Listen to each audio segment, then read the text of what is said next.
کیا میں نہ بے نیاز ہاں؟ اسی سانو ہر وقت ایک دوجے کی ضرورت ہے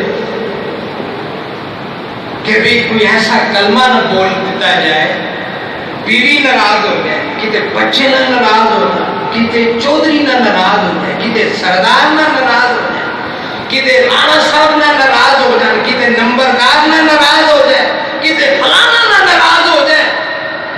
اسی بے نیاز نہیں، اسی فقیر محتاج ہاں ایک دوجے دے۔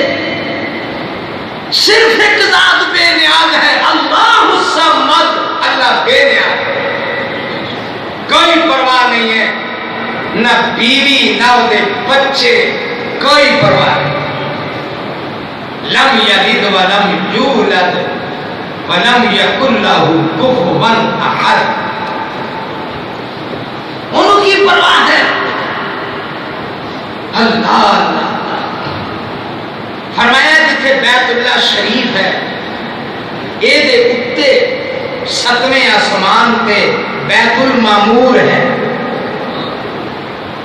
اے دے بالکل اتے، اور بیت المعمور سے نبی صلی اللہ علیہ وسلم فرماتے ہیں میں جدو اللہ نے معراج کا شک بخشیا تے میں بیت المعمور تے دیکھیا انہیں رب دے فرشتے اس گھر دا طواف کر رہے ہیں، اینا طواف کر رہے ہیں جڑا ایک واری کر لیندہ ہے۔ میں جبریل نے دسیا پھر ساری زندگی ہوئی واری نہیں آتی۔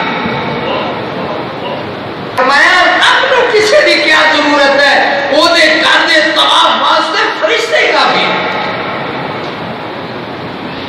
تے قرآن پڑھ کے دیکھ لو وَمَن كَفَرَ فَإِنَّ اللَّهَ غَنِيٌّ عَنِ الْعَالَمِينَ۔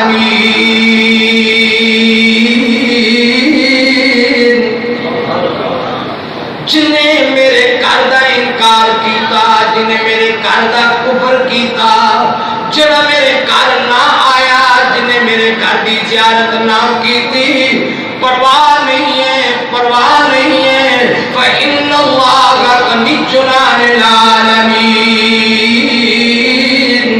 رب سارے جہان تو بے پرواہ ہے، سارا جہان بھی وہ دے کر نہ جاوے تے رب دی عظمت تے شان دے اندر فرق نہیں پیدا، سارا جہان بھی اللہ نو سجدے نہ کرے، اللہ دی ربوبیت الوہیت دے اندر فرق نہیں پیدا، سارا جہان بھی انکار کر دے اسی بیت اللہ شریف نہیں جانا، رب دے گھر دی شان تے عظمت فرق نہیں پیدا، وہ ہون بھی بلند ہے، قیامت تک واسطے بلند ہے۔